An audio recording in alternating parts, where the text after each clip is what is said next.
زانغو زيا كنريا قلبت ذهب كنا حيل ذهب كنا زردا كنا سخاي خمو نبارك كلنا እግዚአብሔር ካብቲ ደቂስና ሉዝ ነበርና ክንት እስኻ ስለዝፈቀድካ ኢኻ እግዚአብሔር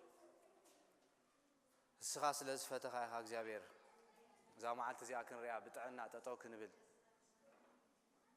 ነዛ መዓልቲ እዚኣ እግዚአብሔር አቦና ቤትካ መፂና ከነምልኸካ ክንውድሰካ እግዚአብሔር ቃልካ ክንፈልጥ በመንገድታትካ ክንማላለስ ስለዘረዳእካና ንባርኸካ ኣለና ጆን እግዚአብሔር አቦ ቃልካ ካብ ዙፋን ክፈስስ ንጸልለና كتمهرنا እግዚአብሔር አቦ ከምትኒ ሊዲያ ልባ ዘኸፈትካ አላ እግዚአብሔር ልብና ክፈት ንጽልለና نحن ابز مدري اغايشينا ስደተኛታቲና እግዚአብሔር ትእዛዛትካ አይተحባልና እግዚአብሔር አቦ የተሐለፋ መምሃራን ዘለብም የተሐለፋ ሽማግለታት ሐለፋ ጸላት ዘለብም ቃልካ እግዚአብሔር አቦ በዝንጎዝ ክግልሃልና ንጽልለና እግዚአብሔር በዝንጎዝ ክፈተልና ንጽልለና እግዚአብሔር አቦ ናኻ ከይን ብድልካ እግዚአብሔር መስማዕና አብ ልብና ክንዓቅሮ ቃልካ ክትረዳና ንጽልለና እግዚአብሔር ሰማዕት ዘይኮና ገበርት ክንኮን ክትረዳና ንጽልለና ኩሉ ናይ ጸልማት ኃይል ናይ ያጋንንታው ኃይል እግዚአብሔር አቦ በዝንጎዝ ንቃወሞ ለና እግዚአብሔር ሰማያት ካክጸር ንጽልለና እግዚአብሔር ሰማያት በመንፈሱ የጽር ይዱነት አበራሪ ተገበል ወጋቶ ተባይ ተጻሒፈም ዘሎ እግዚአብሔር አየራትና እግዚአብሔር ምስሃ ከይነራኸብ አብ አየራት ዘዓጡ ዘበለ ናይ ጥልቅ ኃይል ብሽም ኢየሱስ ክርስቶስ ናዝራው ንቃወሞ ለና ታሪፍ ዘሎ መዓልትና እግዚአብሔር ጊዜና ሰዓትና ኩሉ እግዚአብሔር ናባኻ ንምዕቆብ سلا كل نجار تبارك بتفكر ود يسوع آمين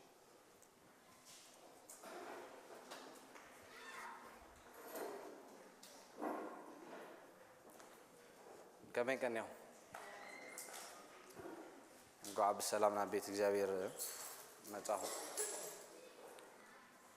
سلازي كابتن أبي قدامي كن كتسلينا كابتن أبي فاسي جاينا تطو أبيلني أنيرنا كن ريح ولا مش حكي እግዚአብሔር አምላክ እንታይ ገይሩ ትምርትን ተአምራትን ገይሩ ነህዝቡ ካብ እንታይ ከም ዘውጾ ካብ ግብጽ ከም ዘውጾ ሪና በታ ብርትዕት ይዱ በታ ሐያል ይዱ አማልክት ንባዕሎም እንታይ ክገብሩ ዘይካሉ ጣጣው ከብሉ ዘይካሉ ይዱ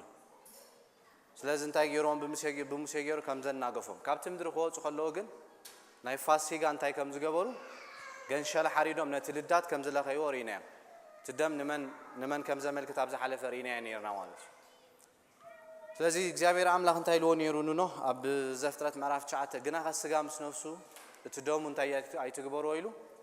አይትብልዑ ስቲል በቀዳማይ አብናይ ደም ሐሳቢና ንዛራረብ ነርና ናትና ደምን ናይ ኢየሱስ ክርስቶስ ደምን ፍልልዩ ክንሪዮለና ትዝላዓለ ዕላማና እንታይ ኃጢአተኛታት መዃንና ክርዳአናሉ ብጸጉይና እንታይ ኮይና ዘለና ድሒና ዘለና ሓደኳ ከይምካሕ ብምንታይ አይኮነን ብግብሪ ይኮነን ብጸጋይ ስለዚህ ተሐሳብና እግዚአብሔር ጽቡቅ ገርና እንሪዮለና ነحنا ኃጢአተኛታቲና እንታይ ግን ገርና እግዚአብሔር ብጸጎ ገር ከምዘድሐነና ከምዘናገፈና ስለዚህ ደም እንታይ ትግበሩ ኢሎም ነሩ አይትብልዑ አብቲ ደም ይዘሎት ህይወት አብዘላውያን እንታይ ኢሎም ነሩ 17 ነፍስ ስጋ አብቲ ደም ነፍሲ ዘተዓረቅ እቲ ደም ይሞ አነ ድማ ናብ ልዕል መሰው ነፍሳትኩም ከተዓረቅ ኢለ እንታይ ገበርኩም አብከሁም ስለዚህ እግዚአብሔር አምላክ ነትደም አይትብልዑ ክብሎን ኮሉ ዕላማ ነይሩ እትደም ይንሰብታይ ዝገብሮ ምስ አምላክ ዘተዓረቆ ደጊሙ እንታይ ሎም ነይሩ አብ 17 ነፍስ ሁሉ ስጋ ንሱ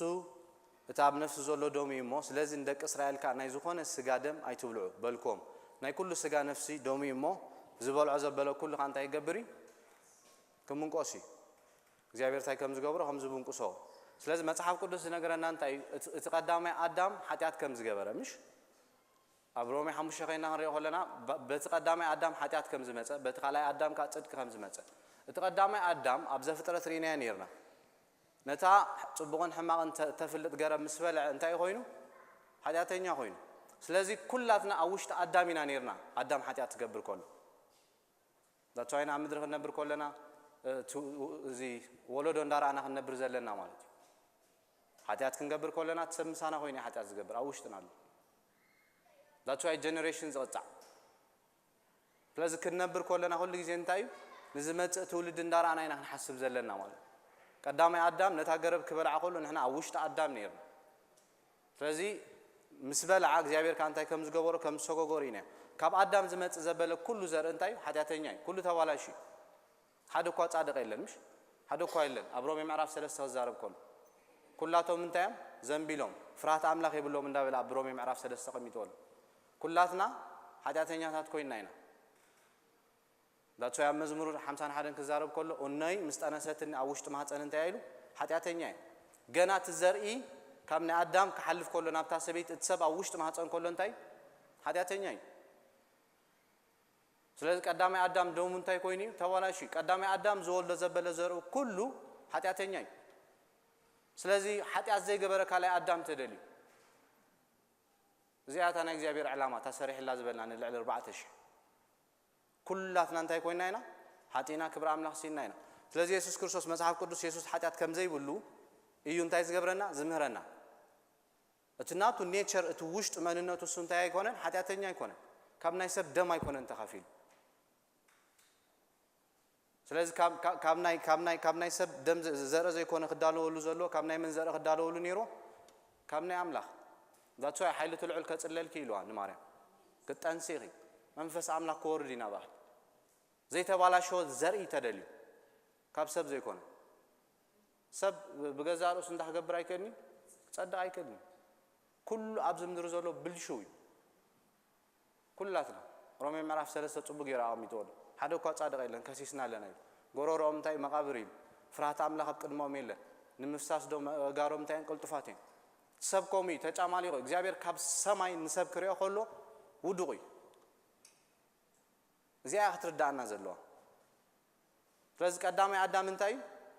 ኃጢአት ገይሩ ካላይ አዳም ግን ኃጢአት ከም ዘይብሉ መጽሐፍ ቅዱስ ዝምህረና ምክንያቱ ካብ ናይ አዳም ዘር አይኮነን ማለት እዩ ካላይ አዳም ንሕና ግን ኩላትና ካብ ቀዳማይ አዳም ኢና እንታይና ኩላትና ኃጢአተኛታት ኢና ነን ኦኬ አይኮነን ናብ ናይ አዳም ካብ ናይ አዳም ኃጢአታው ባህር ካንታ ይገበረን አይተኻፈለ እቲ ካላይ አዳም ስጋ ጥራይ ተዳሊሉ ማህፀን ጥራይ ተዳሊሉ ትዘርኡናቱ ግን ካብ መን አይኮነን ካብ ሰብ አይኮነን ትወላልዱ ክንሬና ብዛዕባ ስለዚህ ናይ ካላ ኃጢአት ምስተሸከመ ጥራይ እንታይ ዝሆነ ኢየሱስ ክርስቶስ ኃጢአተኛ ዝሆነ ኣብ ካላይ ቆሮንቶስ 5 ክዛረብ ከለኹም ኢሉምሽ እግዚአብሔር ንዓለም ከዓርቃ ኩሉ አመን ነይሩ ብለና ኣብ ክርስቶስ ነይሩ በደሎም ካይሓደገሎ ቃል ዕርቅ ካባና ቀሚጥሎ ይብሉ ማለት እግዚአብሔር አምላኽ ናም ንክርስቶስ እንታገብሮ ከሎ ስለ ኃጢአትና ክጎርፎ ክቆጥቁጦ ከሎ እግዚአብሔር እንታይ ገይርልና ምሕረት ገይርና በደልና አይሓዘልና ምስኡ ክንዕራቅ ኪልና ማለት ሪኮንሳይል ገይርና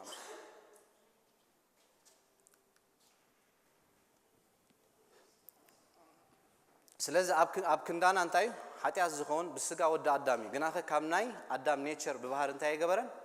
አይተኻፈለን ስለዚህ ማርያም ካብ ናይ ምን ዘርያ ካብ ናይ አዳም ዘርያ ምሽ ካብ ናይ አዳም ዘርያ እቲ ኣብ ማርያም ዘአተወ ዘርኢ ግን ካብ ናይ ምን አይኮነን ካብ ናይ ሰብ አይኮነን ዳቶ ያ ዕብራውያን ምዕራፍ 10 እንታይ ያዳሊ ካለይሎ ስጋ ያዳሊ ካለ ስጋ ጥራይ ተዳሊሉ እቲ ዘርኢ ግን እንታይ አይኮነን ካብ ካሊ ይመጪ ካብ ናይ እግዚአብሔር ሞለኮት እግዚአብሔር አቦ ሆይኑ ወይ እንታይ ኮይኑ ተወሊዱ ካብ ናይ ሰብ ዘር እንተ ኮይኑ እንታይ ከሆኒ ማለት እዩ ከድሕነና ንዓና ብቁ አይከውኒ ተባላሽሎ ማለት ንማርያም ተመንፈስ ትገብርኤል ከም ክብላ ከሎሲ ኃይሉ ትልዑል ከጽለልኪ ክብላ ከሎ ንዑይ እግዚአብሔር ዘር እደልዩ ካብ ሰማይ ዝወረደ ዘር እንታ ክገብር ነትንቋቋሖ ከይዱ እንታ ክገብሮ ከሃርሞ ሰብ ክፍጠር ተደሊ ከማና ውዱቕ ዘይኮነ ሰብ ማለት ሙሉ ክኾን ኣሎ ተሓጢያት ዝኸፍል ሰብ እንታይ ክኾን ኣሎ ሙሉ ጎደሎ ዘይብሉ ካብ ሰብ ተሆይን እንታይ ከተዓረቕ አይከልኒ ማለት እዩ ስለዚህ ኃጢአት በስጋ አይኮነን ዝመሐላለፍ በዘር ካንታ ብምታይ ዝመሐላለፍ በደሚ ኃጢአት ኣብቲ ደሚ ዘሎ ኣብቲ ናይ ዘር ወዲ ተባዕታይ አው እንታይ ኣሎ ደም ኣሎ ኣብታ ናይ ጎልደን ስቴት ኣብቲ ኦቫሪ ኣብቲ እንቋቁሖ እንታይ የለን ደም የለን ደማዊ ትረኽቡን እዩ ሕክምና ጽቡቅ ገይሮም ክስታይ ገብሩ አጽናዕም እታ ናይ ወዲ ተባዕታይ ዘር ኸይዳ ነቲ እንቋቁሖ ምሳሮ መግን ኣብታ ናይ ወዲ ተባዕታይ ዘርያ ዘላታ ደም ስለዚህ እግዚአብሔር እንታይ ብቆሙ እዩ ካብ መን ዘይደለ ካብ ሰብ መጪን ሰብ ከድሕኖ ስለዘይከል ማለት እዩ ስለዚህ በዘርካ ወይ በደም እዩ ዝመሐላለፍ በስጋ ነይሩ እንተስኮ ኢየሱስ በስጋ ካብ ዘር ዳዊት ይነሩ በስጋ ምሽ ሮሜ ኸም ይዝብለና ብዛዕባ ወዲ ግን ኣብ በስጋ ካብ ዘር ዳዊት ዝተወለደ ብለና ካብ ዘር ዳዊት ተወሊዱ በስጋ ካብቲ ዘር ግን ናይ አምላኽ መሃኑ ይነገረና ማለት እዩ ኦኬ ሞለኮታዊ ደም መንፈስ ቅዱስ አምላክ አበርኪቱሉ እቲ ደም እንታይ ሞለኮታዊ ደም ኃጢአት ዘይብሉ ደም ክቡር ደም ይኻ ከም ዓይነት ደም ካንታይ የለን ማለት እዩ ናይ ክርስቶስ እንታይ ጋር እቲ ደም ንጹህ ደም ነይሩ ይሁዳ እንታይ ኢሉ ነይሩ ንጹህ ሰባት ሒዘ ኢሎም ሻቀ ኮራፕት ዝኾነ ደም አይኮነን እዩ ኢየሱስ ክርስቶስ እንታይ ንጹህ ደም ሒዘ ይመጪና ኣብ ምድሪ ማለት እዩ شو يهودا تزت حاسكو تفريدو مسرائي تتعصمو نصح دم حليفه بمهابي انت يغبر كيلو بدل كيلو يسوس نصي بكلو يكمز خمانا كوينو بجكا بحاتيات اب كند مدراو ابو زهلو ملكوتا ابو كلو انت يغيرو ادليو منفسا ابوي بمنفسا ابوي تطنيسو ملكوتا دم حاتيات زي بلو دم انت يغيرو تطنيسو እዚ ደም እዚ ኃጢአት ይብሉን ብርግጽ ካዩ ስለዚህ እግዚአብሔር አምላክ እንታይ ገይሩ ንማርያም ኃይል ትልዑል ከጽለላ ሁሉ እቲ ዘርኢ ከይዱነት ነትን ቋቋ ካርሞ ሁሉ እንታይ ኮይኑ ለኢየሱስ ክርስቶስ ኃጢአት ዘይብሉ ኮይኑሎ ማለት ኩለት ኮሎና ብዝምት ስለዚህ እቲ ዘርኢ እንታይ አውይ ዘሎ ትደም ናይ እግዚአብሔር ሞለኮት ተደለየሉ ኣብዚ እታ ቤደን ገነት ኃጢአት ገርና ዝወጻናላ ቀዳማይ አዳም ካብ ኤደን ገነት ዝሰጎገና ካላይ አዳም ይኻ እንታይ ዝገብረና ዝመልሰና እቲ ካላይ አዳም ግን እንታይ ካብ ሰብ ወይ ካ ናይ ደም ሰብ ዘይብሉ ማለት እዩ ስለዚህ ኣብታ ናይታ ሰበይትን ቋቋ ነጊረኩም ነይረ ኣብቲ ኦቫሪ እንታይ ከም ዘየለ ደም ዝበሃል ከም ዘየለ ደም የለ ሕክምና ጽቡ ገይሮም በጽሕም እቲ ደም ግን ኣብ ምንታይ ዝርከብ ኣብቲ ናይ ዘርኢ ወዲ ተባዕታይ እዩ ዝርከብ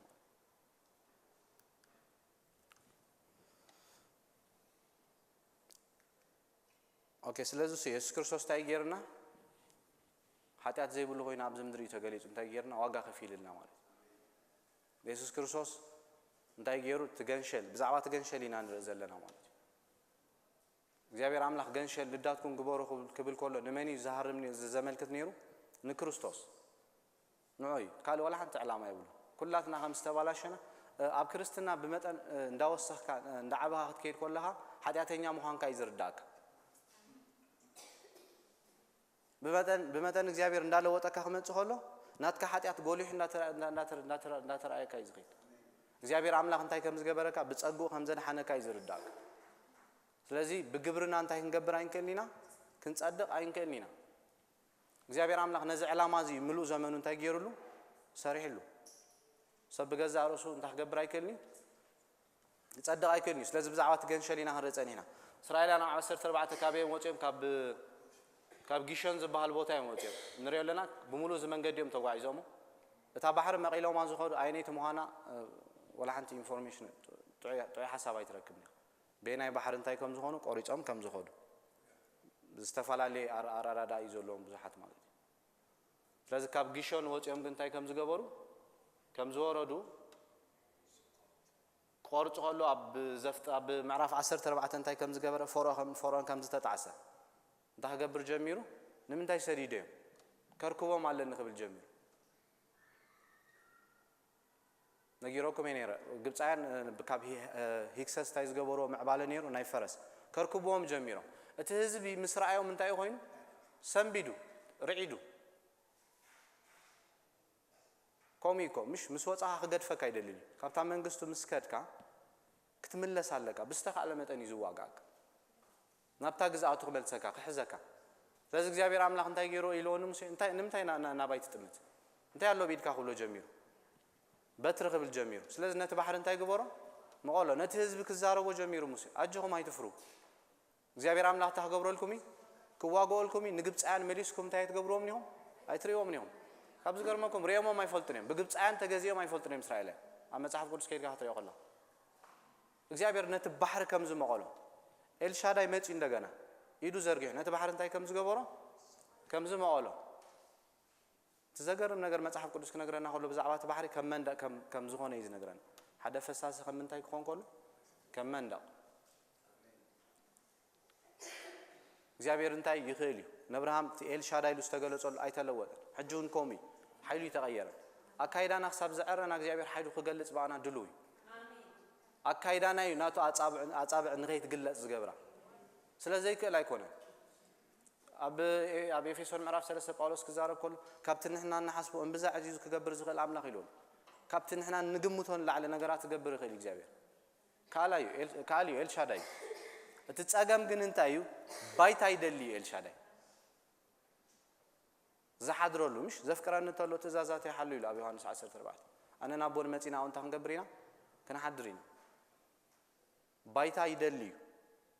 ስቲል ትህያው ኣምላኽ እንታይ ያለው ይሰርሕ ይገብር ኣሎ ማለት ስለዚህ ከፊሉ ከም ዘሳገሮም ርኢናዮም ምስ መጹ ናብ ማራ ዝበሃል ቦታ የመጽዮም እዚ ቦታ እዚ ንዝክሮ ኢና ምሽ ማዩ ግን መሪር እዩ ህይወትና ኸም ምርር ይብል ምሽ ኣብ ገለ ቦታ ክንጓዓዝ ከለን ምርር ይብለካ በቃ ትውድእ እግዚአብሔር ምስ መጸግነት መሪር ጣዕም ይገብር ኮሚ ይገሮ ገረብ ቀንጥብ ኢልዎን ሙሴ የእትዋን ኣብትማይ ነቲ ዝመረረ ህይወት እንታይ ገብሮ እግዚአብሔር ኣብ ህይወት ኮም ኣብ ህይወትና ብዙሕ ነገር ኢና ኢና ወዲና ክንብል ከለን በቃ ተስፋ ክንቆርጽ ተወዲ ምርር ክብለና ከሎ እግዚአብሔር ቃል ክሰድድ ከሎ ካብ ጉድጓድ ከውጻና ብዙሕ ግዜ ርኢና ኢና ኮሚ ይገሮ እግዚአብሔር ንዝመረረ ህይወትና ጣዕም ክቀይረሉ ዝኽእል ክእለትና ይኮነ እግዚአብሔር አጻብዑ እንታ ክትገብር ትኽእል ንዝተባላሾ ህይወትና ጣዕም ሳን እንታ ክትገብሮ ትኽእል ጣዕም ክትበሉ ትኽእል ሓደ ገልጋሉ ኾሚሉ ተስፋ ጥራይ ንቁረጽ ንጸበዩ ኣምላኽ ነታ ህይወትና ዘይዕረ ዝመስል ነገር እንታ ክገብሮይ ካዕርይ እሱ ይዝመረና ንዝመረረ ነገር ጣዕም ክገብር ከሎ ቶም ህዝቢት ነገር ከባቢኦም ምስራይ በዝመሪሪ ምድረ በዳይ ጭንቀት እዩ ኣኮሙ ንዛረቦ ንውስነ ውሳኔ ሓደጋይ ናይ እግዚአብሔር በረኸት ናብቲ ዝረኣየና ንኸይንሳገር ከዓጽወና ኽእል ንጸበዮን ኣምላኽ ምርር ተበለ እግዚአብሔር ታክገብር ቃል ክሰድድ እዩ ሓደ መዓልቲ ግዜ ምስኣኸል ንውግእ እሱ እንታይ ገብሮ ቀስቲ ሰብር ሰረገላት ንሓው እንታይ የንድዶይ መወዳእታ ይገብረሉ ንውግእ ነታ ኣብ ህይወትና ዝኸውን ነገራት እንታይ ገብሮ ይሱ መወዳእታ ይገብረሉ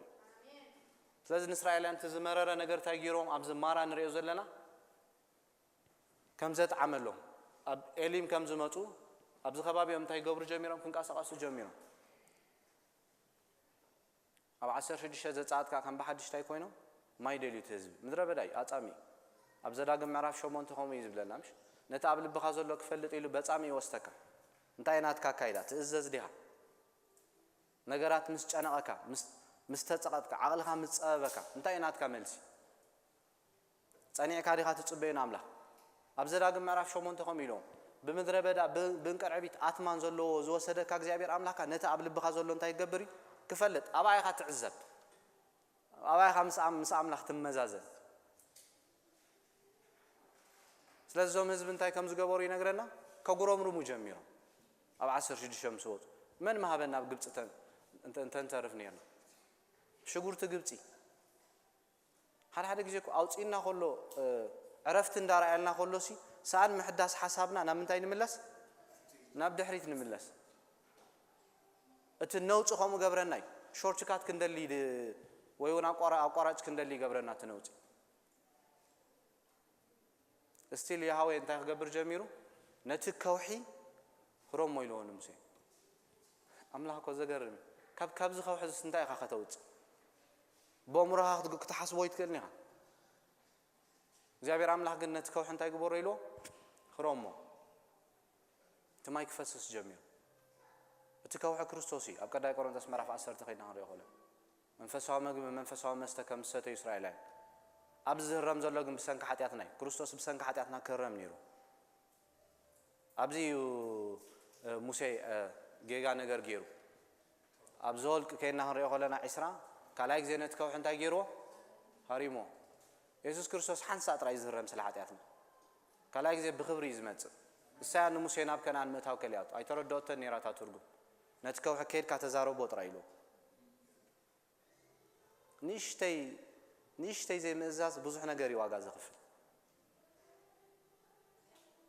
ኣምላኽ ፅንክ ንብሎ ጽቡቕ እዩ ኣይትግበርዎ ዝበለና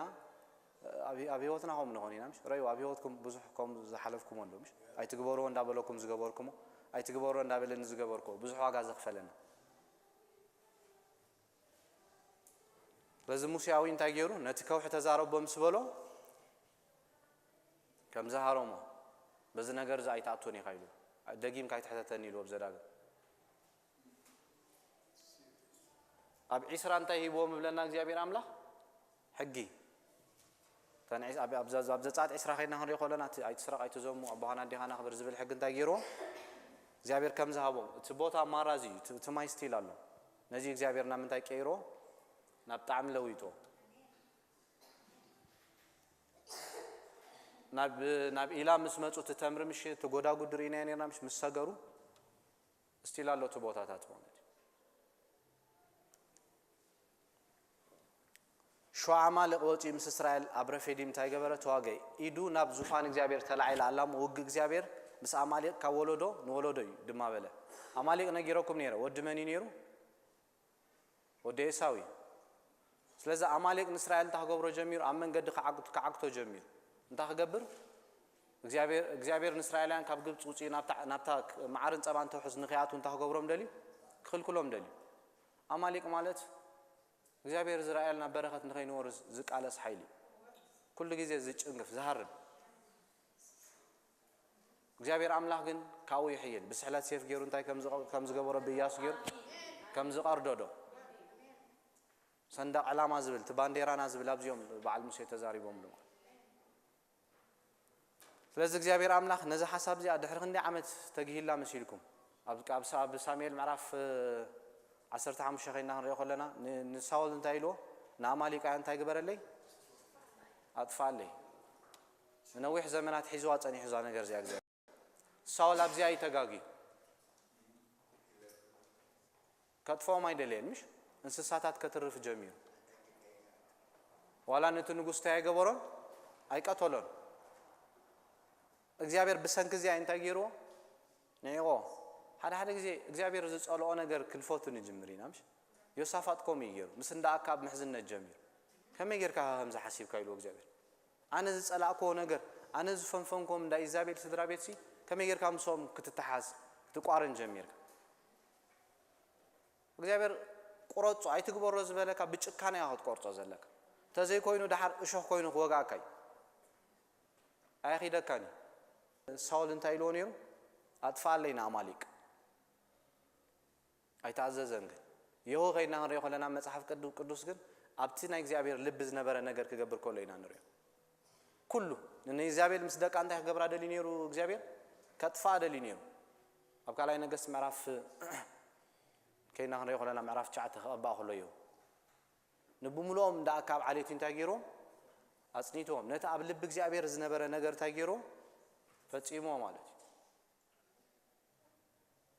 እግዚአብሔር ዝጸልኦ ነገር ተዘይገበርና ጽቡቅ ከም ዓለም ክንከይድ አይደለናን እግዚአብሔር ይነግረና አሎምሽ ከም ትሱ ዘይደለዩ ነገር ክንማላለስ ካ ጽቡቅ ስለዚህ እግዚአብሔር አምላክ እንታይ ኢሎም ሕጊ ከም ዝሃቦም ዕላማ ናይ ሕጊ ሙሴ ንሽተይ ክንሪና ቅድስና አምላክ ምግላጽ ሕጊ ኣብ ሮሜ ምዕራፍ 7 ኸይና ክንሪኦ ከለና ኣብቲ ሕጊ ኮነንቲ ጸገም ኣብ ሰቢ ሕጊ ምስ መጸ ኣብ ውሽጥና ዘሎ ኃጢአት እንታ ክገብር ጀሚሩ ክልዓል ጀሚሩ ትሕጊ መጪ ኃጢአት አፍሊጥና ጳውሎስ ኮሚሉ ገሊጹ ወላ ምዕራፍ 7 ኣብቲ ሕጊ ዘይኮነ ጸገም ኣመኒ ዘሎ ኣብ ሰቢ ትሕጊ እንታይ ቅዱስ እዩ ስለዚህ እግዚአብሔር ንእስራኤላውያን ሕጊ ክቦም ከሎ እንታ ክገብር ኢሉ ቅዱስኑ ክገልጽ ኢሉ ጻድቕ ምዃኑ ከሪዮም ነይሮ ስለዚህ ሰብካ እንታይ ምዃኑ ይገልጽ ሕጊ ኃጢአት ምዃኑ ኃጢአተኛ ምዃንና እንታይ ይገብረና ይነግረና ማለት እዩ ሰባት ናብ ኢየሱስ ካንታ ይገብር ሕጊ የምርሕ ሕጊ ክንድሕነሉ ኣይኮነን ዝተዋበና ኃጢአትና ከፍልጠና ክሳብ ክርስቶስ ዝመጽ ኣብ ገላትያ 3 እንታይ ገይሮሎ ዓጻዊና ኮይኑ ካብ ዝገርመኩም ከም ዝበለት እሙንቶላትና ኢሉ ጳውሎስ ኣብ ካልኣይ ቆሮንቶስ 3 ገለትና ካብ አምላክ እንበር ካብ ርእስና ገለ ከም ዘምጻና ክንሓስብ ኣይንደሊኒና ኢሉ አገልገልቲ ፊደል ዘይኮነ አገልገልቲ ሓድሽ ኪዳን ክንኮን ብመንፈስ እዩ ቃል ትገይርና ሕጊ እንታይ ባህሪ ዘሎ ኣይትስረቕ ብለካ ንኽትሰርቕ ሓይሊ ይበካን ስለዚህ ምስ ሰረቕካ እንታይ ገብረካ ገበነኛ ይኻብለካ ናብ ሞት ይወስደካ ናይ ሙሴ ሕጊ እንታይ ቀታሊ ዳትሶ ኣብ ካልኣይ ቆሮንቶስ 3 ብናይ መንፈስ ብክርስቶስ ዝመጸ መንነትን ብሙሴ ዝመጸ መንነትን ጽቡቕ ገይሩ ኣቐሚጡ ኣሎ ሕጊ ሓሳብ አምላክ ሓሳብ እግዚአብሔር ከፈጽመካ አይክልም ጸጋ ግን እንታይ ገብረካ ይኽእል ሓሳብ አምላክ ከስርሐካ ይኽእል نستولد كالو علامة أفتي مكا خيدي خيلي مالي سلازم نزي عم تحت حق زي كنا عم تحت تسقال لنا بلنا رومي معرف شد شمال ساني رعلامو سريحنا خندكم أمو داتا مدحاني خندلي داونا خنود كريستوس تراينا تحق ما تفتيمو فيل كي قبل مناتو نجيروكم نيري كاب قدامي كاب نجزابير زرس لازم أنت جيرونا تحقي بملو فتيمو خيدو مويتو مستنسن عنا هانتا جيرنا هيان جيرنا نايمني لب أوتي تاي نايمني لب أوتي ناي سجان تاي جيرنا يأتينا مالك إبراهيم معرف شو متن عصرت نسيز قال استزازات جزابير قبل بنا أنتي كم زجبره كم زصحافه يوحنس معرف حدا حق بمن كم زمت أي نقرنا بموسى أجاجن بمن ماتيو بكريستوس سلاز جزابير حق خبون كله هنا يفلت نيري كده كم نيرو سب حدا ثاني مهانو كجزاء نيرو لا تشاي سبب زي مدري بجزاء روس خص أداء أصدقائي بجبرنا نعمله نروح وين كلين بأمنتنا أنت ينقبرنا نعمله نسمروس لازم نايموسي حق أنت ينيرو نحن تهاجري تواهي بنيرو نايموسي حق ملكتنا نعم نمني تواهي بنيرو نحن تهاجر نسرائيل تبال نعم جابير كقولوا لوز جبا من قد أكيد أيهبو أنا أنت هنا نقبرو يتسوعنا المالتي تحكي لازم جابير عمله كوز خلون تايلوهم نعمالهم أيتسجدوا أيتجلجلوهم من دماء كم جبرهم كأيتجبروا بتراس دان تايجبروهم عفروسهم عنودهم كأحشم شمابلو مساتاتهم كنا مس أعمالهم كيدان أنت أيتجبروا أيتوتو نعمالهم أنت أجلجلك إذا ما فهمت أراكونا كايمو نعين مبدال من تخيس حدقة كم مدرك أنت أيتجبرهم أيتمبرهم جابير ناب عرفت خطوهم دا حسب قولون إسرائيل أنت ينقروا ماله نتهم أبكر ما مزنبور حزبي كتنتهم كاليوم تزي كوين انت خبروهم يم ناب أعمالهم كمال شوهم يم سلاز إسرائيل أنت أنيهم أب سالا سانكلتن كيرنا هري يقولنا أتموسي سب أي كاب جبت زوج أن أنت يرقيبوا وقبل جميرهم قالتي فهم شفت خبر جميرهم أتزاز ساقرهم عمله داويت زمير نيرو حدا جزيمش نفس أين تستقبل لك سنة نجار أنت يتقبلي أي ترسي طلع مجمرة زحد جنا بزعبان مدحنا محساب كنا قارص كلنا ناب مقروم رامي زاتونا أتقرأ عيلوز اللوسي مدحنا كل جزء خن حسبوا لنا كنا مسجنوا لنا مدحنا مثل مدحنا ممسجان كنا قارص تجميرنا ناب مقروم رام متاونا يترفنان سلام مدحنا كل جزء أنت هنقبر لنا كم بارو كلنا نعمله سمالي كاب فورون زنا قفهم عمله كحدو جميرو مامس كم نهوني نامش الساقير نانتاي نهونينا أتعمد حنا نرسع عمان نتزيت جبر لنا نجر نري لازم تايلومون من نارون أبي لو تمسي زبال زوج أنا قدي في النايلوم لازم تاي جبر لنا عنا طاعت جبر لنا طاعت ندلينا حج أرون سد خمسة ردوم إذا نقرأ نامش أكيد ونتاجر لهم تأورعهم مراخ سريح لهم كابزجر ما كم نجار كم ناي جبت أنا كايد أخو جبر جميل بتي تقمتوا بالو سنت ستيزو لهم نتتقاط مسحارة دول مسوول وزمت كجبر جميل لازم تايلو جابر حزبي بديلو له كي حزب خاطر خاب جبت زوج أخي بديلو له كي ورد أبزي ثلاثة حسابات يوم واحد بدارو جابر كان تاي كم زجبرهم كم زقزفهم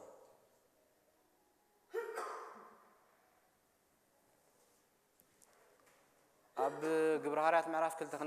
كندي سبات يوم نحنا منيرو أب منفس قدس مسورده ثلاثة شعمش جابر كومي بقى ولا بمن قد ثلاثنا تخنا خفوا نجار تجبرنا أب ثلاثة شحكات الكله بناي محرز زمن كا ثلاثة سبالين إيدوز زرق حالنا سلنا الدافوي كل جزء أنت عايز دلي ناتنا عرفتي يزدل جابر لا استمرار غيرهم تاي كم زجبروا كم زمن زاروا جابر عملاق شو عنهم شين تاي خبلو جميرو كاب 20 حمشون جميرو زاروا بزعبان أي تام قدس كرت خنا غرو جمير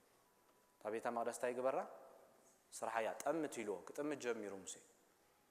ነቲ ኩሉ ዘሎ ቅርጽ እንታ ክገብር ጀሚሩ ክሰርሕ ጀሚሩ ስለዚ እታ ቤተ መቅደስ በርባዕተ ነገር ንዓይና ንሪያ ሕጂ እታ ቤተ መቅደስ በርባዕተ ካቨር እንታይ ገይርዋ ነይሩ ከዲንዋ ነይሩ እዚ ንሪኦ ዘለና ከለር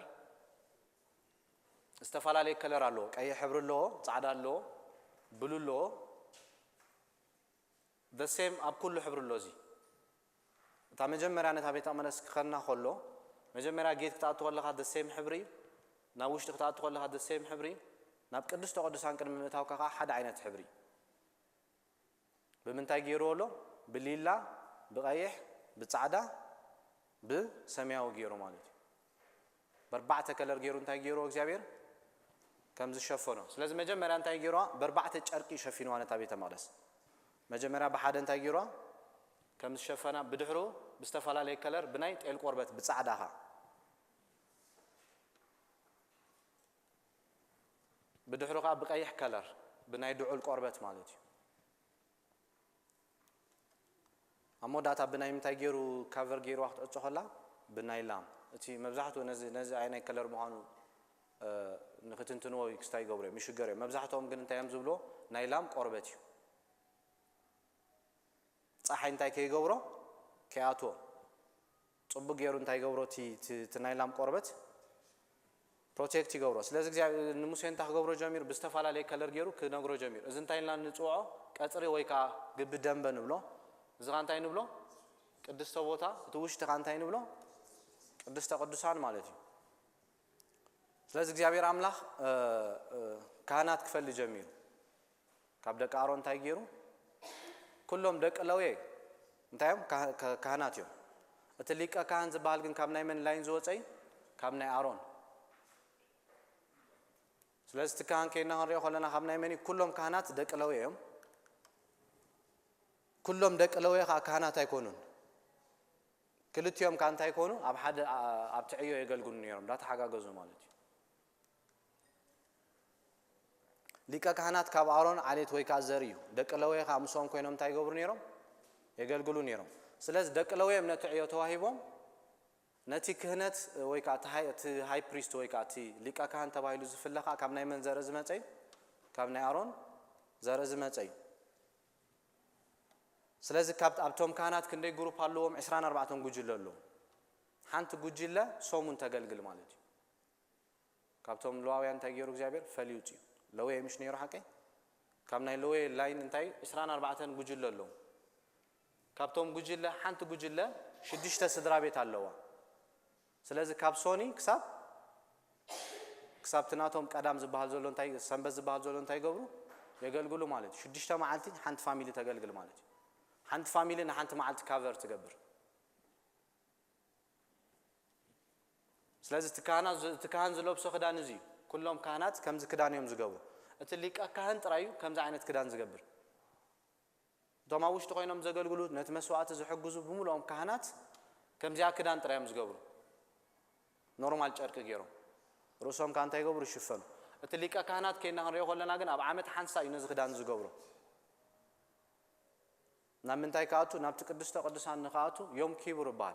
أهيدان إسرائيلان حنسا مساملا أب عمت تاي زجبر لزنبرو زتعارقوا لزنبون أبز زلاوين 16 لنا مالتي التكهن أب عمد تليك كهن أب عمد حنسا إسرائيليان ناملاخ ننتاي قبرهم يتعارقوا مالتي لازم تكاتر زبالت دنب كرينا أوكي التمسوات أب زلاوين ذول حمشتي زقبر أبزي دحار كرينا أب زلاوين تحمشت مسواتي كله أبز ننتاي قبر يفتس مالتي لازم مساعتها أنا بتدق مجمرة تجبرون تروحون تاي مسوي يسوع كريستوس تاي جبر الله حتى كخفل كم زلوا كابز غير ماكم صلوم كسرحة ولا نظام مسوي زيا نفسهم ينجز آيات تمثنيه تمسوي نفسهم ينجز تمثنيه أبتو جول تا نعم تايز تمثنيه ونفسهم كل جزء كسوه هلو يسوع كريستوس حدا ما علت انتهى جبر يسلا حتى كسوي نابولي مسوي نيرو إفسون حمو شكل توم لنا طعم شتى مسوات غيرنا عمله أنت غير وارسو كم ذهبا بسنك حياتنا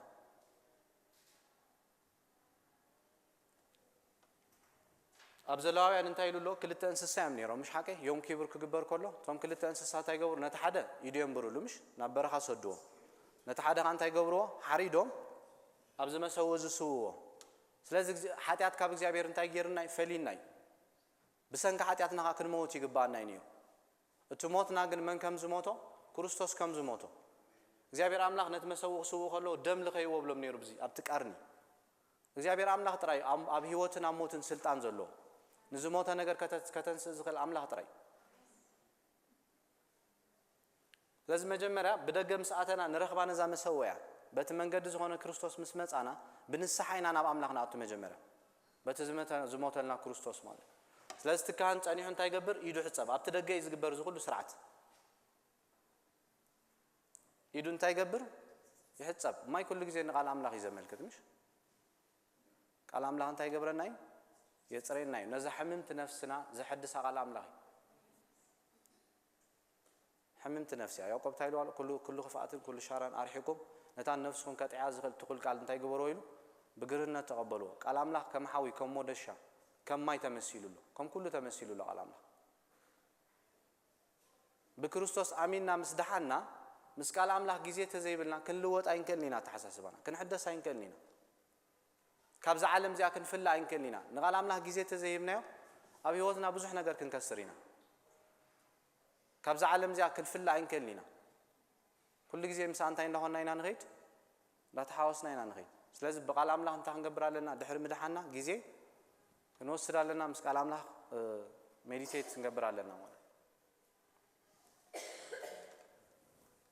تقدس هانكارينا لنا تكان نجيروكم نيرة تليكا كهان تراينو تكدان زجبرو نورمال كدان يم زجبرو نيرو أب عام تراي تكدان تليكا كهان تايز جبر نتمولو ناي كان كدان زجبرو مالك سلستهم كانت كقول قولوا خلوا زبرهان زي مولو معلتي زولع يسوع كريستوس أبي يوحنس معرف شو مونتن تايل تزاري بلو أنا برهان عالمي لمش نتابع سلماتنا زوسقو قلنا كريستوسي تبرهاني نتاجيرو كم نتسلماتنا أباريرو أبزا ودقت عالم بناء إجزابير برهانينا نعلم كن سعران غير بزي ناء إجزابير حيل بزي ناء إجزابير رديت ولا حنت نقبرين كلنا ودق إذا عالم نريال لنا مش استوى على شوي وش تمن النثنا نبعلو حساب الله كين قبر سجانا أنت يقبرنا يقول لك زي يتسعررنا سلز نسجانا نعلم نسيطان نسعرنا لون غير ناء إجزابير حيل لنا ناء منفس قدس رديت لنا يقول لك زي تبرهانو سي زملكت سلاز زبان خان ريقول لنا زمقمت كل كن ريقول لنا وينيزي زغانتاي انجيراي ابي يوحنس معرف شدش خينا خان ريقول لنا سغاين دمين تزي بلعكم اللي زارب نيرمان فاسيغا خبعل كله قوريسو زهابهم انتاي انجيران اتي واينني حدش كيدان متعارق زغبرو بوي كابولي كيدان نمنتاي كنا تقول لنا ناب حدش كيدان اذن ريو زلنا عطاني عطان ناتنا ጸሎት ማለት እዩ ናይ እግዚአብሔር ሐሳብ ክንሰርሕ ናይ እግዚአብሔር ዓላማ ኣብ ህይወትና ክፍጸም ጸሎት የለናይ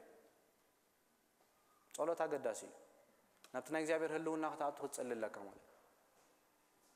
አንደን ጸሎት ካ ጥሩምባና ነፍሐካ ይኮነን ዝጸልይ ብሑብ ይዝብለና ማቴዎስ ምዕራፍ 6 ክንጾም ኮለና ንባዕሉ ሰብ ክፈልጠና ይብል أبجزانا نصلي له جزيه خلونا له مساملا بس حبرت نصلي له جزيه خلونا له مالك بصلوتنا نزع عالم تاين جبر عن السعرة لازم جابير انتاي دلي ناتنا صلوت يدلي ناو كعرق يدلي كهنات غيرنا له مش حكي كاب صلمات نبزغر برهان زوص انا انتاي كنكوني ناتو دغنت كنزارب حري ولدينا كهناتنا غايلنا له بيتروس معرف كل تشعته مالك أبي يوحنس نبعلون تايلولو بواجاز عدّجنا كهنات كونكوني كل جزء صلوت نازدل أما أكل كوينا أنتي كنجبر نخلينا كنا تعارق نخل سباتينا مال سلطان توهاي بناي سلنا جستات سلا خالنا جر كنرجع ما يكون أنت تسوين أبكى كذا يتميتوس معرف كل تقوم يزبلنا هادينا خنبر سلا شو ما منتي نجستات تهنجبر علينا كنت سلا خمزلنا صلوتي تناي تسلمات حيل أنت هجبر زغل كعكتو زغل ጸሎት ብዙ ነገር ይዝገብር ጸሎት ዘይለውጥ ነገር የለም እግዚአብሔር ቃል ነትናትና ሽታ እንታይ ይደል ይብህጎ ይሁሉ ጊዜ ቶም ካህናት ንጎን ምሸትን ከዓጥኑ ንኸሎ እንታይ ይገብር ነይሩ ናብ ሰማይ ይዓርግ ነይሩ ስለዚህ እግዚአብሔር ነቲ ሽታ ይደል ናብቲ ቅድስተ ቅዱሳን ከናቱ ተኾይና እንታይ የለናይ ጸሎት የለናይ ስለዚህ ናብ ውሽጢ ዝከይናቱ እንታይ ጌርና ኃጢአት ይኸልኪልና ናብ ውሽጢ እንታይ እንዳገበሩም ኣብዚ እንዳገልገሉ ከለው ሁሉ ጊዜ ሓደ መዓልቲ እግዚአብሔር ናብቲ ናይ እግዚአብሔር ህላውነት ከእትወና እንዳበልዮም ዘገልግሉ ነይሩ እንዳዓየ ይኸለው ብክርስቶስ ጌሩ እንታይ ገብረና ሓደ መዓልቲ ናብቲ ቅድስተ ቅዱሳን ከእትወና እንዳበልዮም ዘገልግሉ ነይሩ ብሰንኪ ኃጢአትና እንታይ ከም ዝኾነ እዚ ከም ዝተዓጾ ኢየሱስ ክርስቶስ ምስ ሞተ መጀመርያ ዝተቀደደ ይናይ እዚ መጋረጃ እዚ እዚ ኸልካሊ ናብ ናይ እግዚአብሔር ህላውነት ንኸይናቱ ብሰንኪ ኃጢአትና እንታይ ዝገበረና ዝዓጾና ምስ ሞተ ግን ካብ ጫፍ ንጫፍ እንታይ ኮይኑ ከም ዝተተርተረ ስለዚህ ቅድስተ ቅዱሳን ከዓ እቲ አርክ ኦፍ ኮቨናንት ንብሎ ማለት እዚ ዝሓዘ ኣብቲ ውሽጢ ኣብ ውሽጢ እንታይ ኣለዎ እቲ ማና ዝበሃል ኣለዎ እተን 10 ትእዛዝ ኣለዎ እንታ ናይ አሮን በትርላ بخمي كم استطعت نذكرين هذا حساب زي أمش أبزول معرف 16 خلينا هنريو خلنا هذا نجار قاتيم دوك قارة حزب بحالو سبات كل تميت حمسان زخون ونموسية السيوم زي أبي راملخ بموسية رايدي الزارب كل جميل نادابن أبي دوك قارة مسكالو خوينا من كل تميت حمسان سبات هاي كم زجاجة بلنا كم زعلو تامرت وحيت عز خفته توماوي سلازك جابير عامله انت له 10 شعاته اب تمعرفت زهلك 10 شدشه 10 14 شعاته 157 يوم مويتو بحنت مالتي قال يوم تايلوم نيرو